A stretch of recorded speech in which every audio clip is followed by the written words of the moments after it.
Hey everyone, welcome back to Glass Seats. This is Viddy. And my name is Mrinal. And in this episode, we have to address one of the elephants in the room of the NHL playoffs. Probably the biggest one at this point.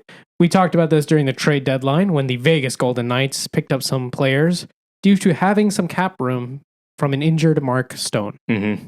Mark Stone returns game one of the NHL playoffs and then scores less than 2 minutes into game one. Yeah.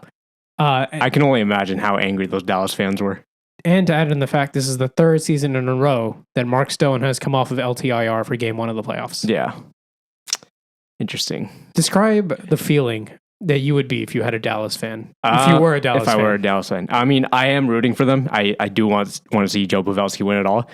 But even just seeing his name at this point and seeing his name next to game one, it's like causing like trauma, like PTSD at this point. It's like triggering just seeing Mark Stone and game one in the same sentence together, and returns. I guess you could throw that word in too. Yeah, those three have become trigger phrases for me at this point, and it's just like I don't know. I'm almost like emotionally disconnected from it at this point because it's just like I expect it now. It's 3 years now. I'm like I expect it at this point.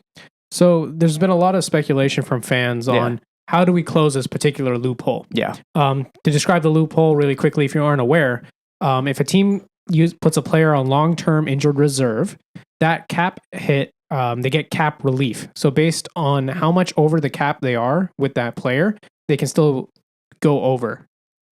It's weirdly worded, but what that basically means is, let's say you have $4 million in cap room, and you have a player who is injured, whose salary is worth $3 million. Okay. You now have effectively $7 million in cap. Yeah. So you can replace that player's salary. Yeah. So that's how long-term injured reserve works. In the playoffs, there's no salary cap. So what Vegas did and what other teams have done in the past is put a player on long-term injured reserve before the trade deadline. Yeah.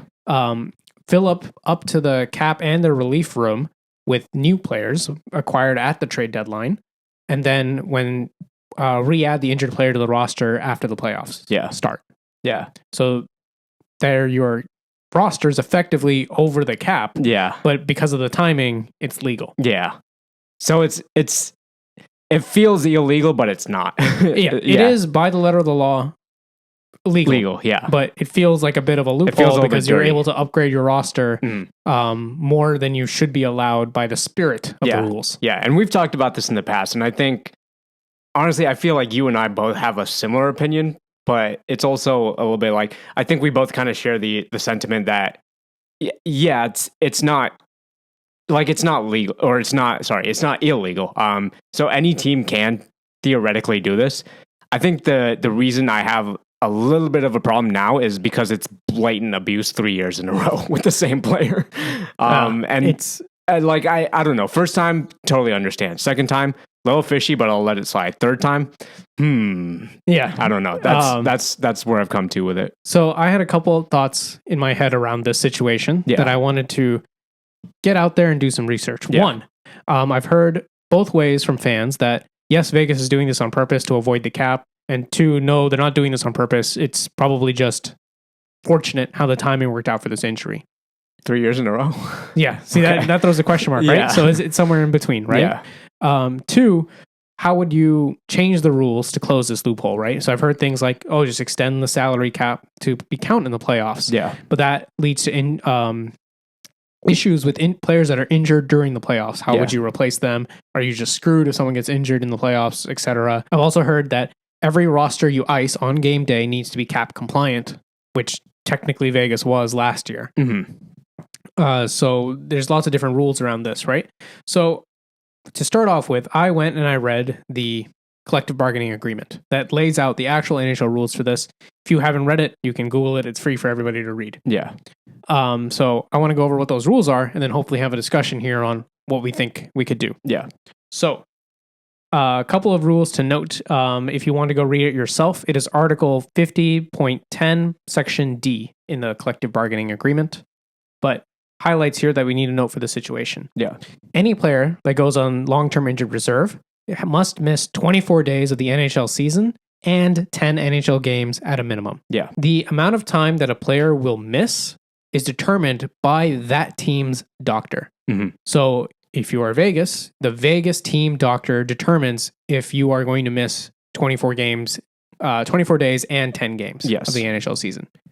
If the league determines that something fishy is going on, they can challenge this. Mhm. If it is challenged, then a third-party physician who is jointly agreed upon by the league and the NHL Players Association must give their determination on if this player is going to miss 24 days and 10 NHL games. Okay? Now, coming off of LTIR, back to the roster, no doctor is needed. Mhm. You can come back as long as you've missed the minimum required amount of time. Mhm. All right? And then a relevant quote from Bill Daly, who is the deputy commissioner of the NHL. He had this quote on March 20th this season. He said that the NHL monitors players on LTIR closely, particularly in instances of using it to replace players leading into the playoffs. Daly said that the league uses an independent third-party physician to confirm medical records and will do a physical examination if necessary, which aligns with the rules. Mhm. So here's where I throw my hat in the ring in terms of how should we fix this. Mhm. If a doctor is required to put you on long-term injured reserve, I think a doctor's approval is required for you to come back. Agreed. Definitely. Because you're asking why, right? My idea is this. Most players in the NHL will have an injury that a doctor deems you are not necessary to play. Mhm. We've heard of NHL players playing through crazy shit. Yeah. You know, broken bones, punctured lungs, feet that can barely walk. Yeah. They just get a lot of painkillers, a lot of pain management, and play through it, Yeah. right? Putting your body through that for a random regular season game when your team is probably going to make the playoffs, not worth it. No. As soon as it hits game one, Absolutely worth it. Yeah. So I am not saying that Mark Stone is faking injuries. Yeah. Absolutely not. He probably had a doctor review it to get on LTIR in the first place. Yeah. It just became worth it for him to play through the injury. Yeah. So how would you stop this? I say you need a doctor. If you wanted to be the club doctor, or I'm actually fine with this, club doctor first, and then if someone wants to challenge it, Yeah. they can challenge it. Some doctor needs to approve you to get back on the roster. Mhm. The difficulty in this is it's part of the collective bargaining agreement, and I doubt the NHL Players Association would be okay with putting more restrictions on who can play games. Yeah. And I completely agree with that.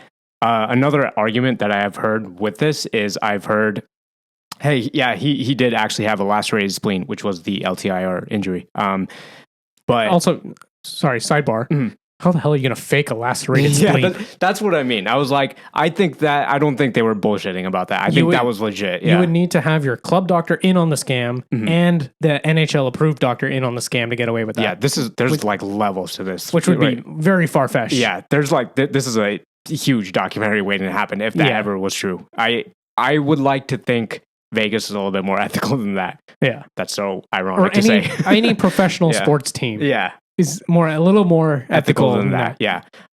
So point first is that it almost feels like for sure it was a lacerated spleen injury. What I think is a little like gray area is that was he ready earlier? And did they just kind of push it off a little bit? So maybe he's not playing injured right now. Maybe he is actually fully healthy. But maybe they were really how they say oh, don't rush into things. And maybe this was one of those situations where he truly chose not to rush into things and really took the recovery slow and steady, just so the timing would kind of work out in their favor. I've seen that theory too. That's the one I believe a little bit more, where I do believe he had a lacerated spleen. I do believe he was genuinely injured and had every right to be on LTIR. But I do feel like there wasn't really a motivation to get back into it, especially when they created that gap with their trade deadline assets to kind of get away from St. Louis, Minnesota in the standings. They kind of locked it. They clinched that spot even before they clinched that spot. You know what I mean? So that is an argument I can see too. But I do agree with the doctor confirmation returning. Maybe he could have come back earlier based on the amount of medication he's probably currently on. Yeah, he's probably still on it. Yeah. Is that a good thing to do to your body? Probably not. But would a doctor be okay with him staying out? Probably. Yeah. That's what I'm saying. It's the worth it factor, right? Yeah. I would argue you could pick any random NHL player, and there's probably a likelihood they have something wrong with them that could qualify them for LTIR. Right. If you wanted to. Right. So that's what I'm saying. Like, how severe of a laceration does it need to be to count as that spleen, as a lacerated spleen injury? I'm not saying like does it have to be like deep cut? Does it have to be like a couple weeks worth of healing? Like isn't that a gray area thing? If these were not professional athletes and they were normal people, yeah, they would probably be out a lot longer than they are. Of course, yeah. So I'm saying is it doesn't really matter because there's no gateway for them to come back. The gateway for them to come back is just a player saying, "No, I want to play." Got it.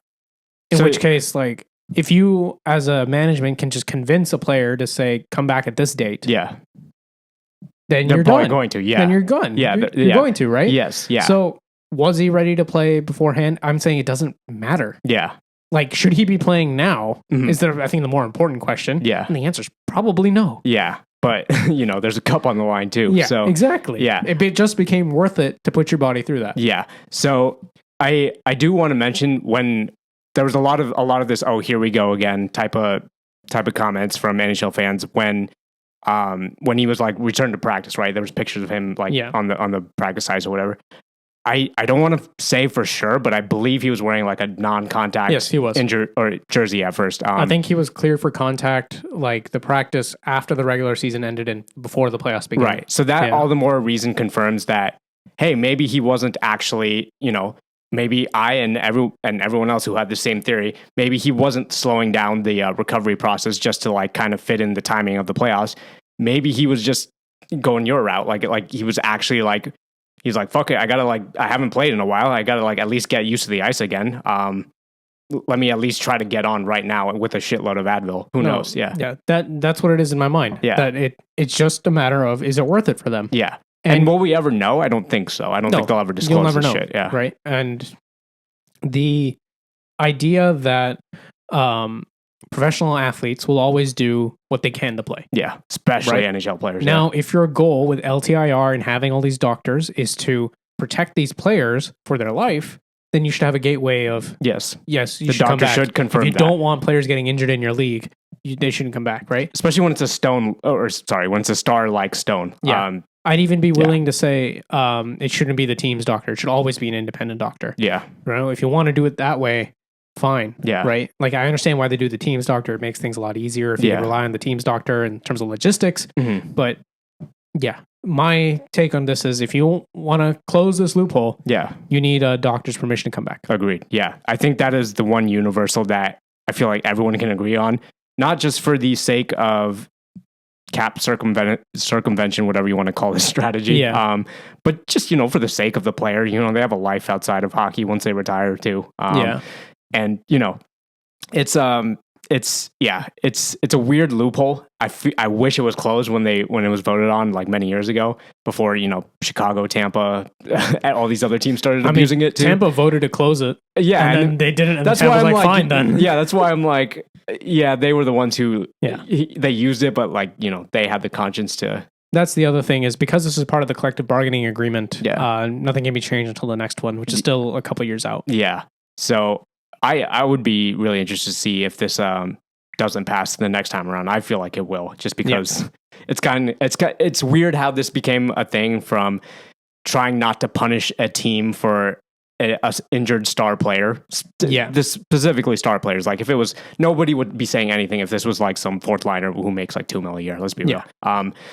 If this is like something to not punish teams to keep star players injured. It's, it's supposed to like help the team out, and instead it's turning into like a strategy abuse type of situation. It's violating the spirit of the rules. Yeah, it's not illegal, but it feels a little unsportsmanlike. Yes. Let's put it that way. Yeah. Yep. Well, we'll have to see for the next collective bargaining agreement. Yeah. But in the meantime, get ready for some Golden Knights hockey. Yep. Let us know your thoughts on the LTIR situation, the NHL below. If you like this video, drop a like on it. Hit subscribe if you want more of Glass Seats. We have 3 episodes out every week. We're also on Instagram @Glass Seats Show is the handle if you want to check us out there. We will see you next episode. Peace.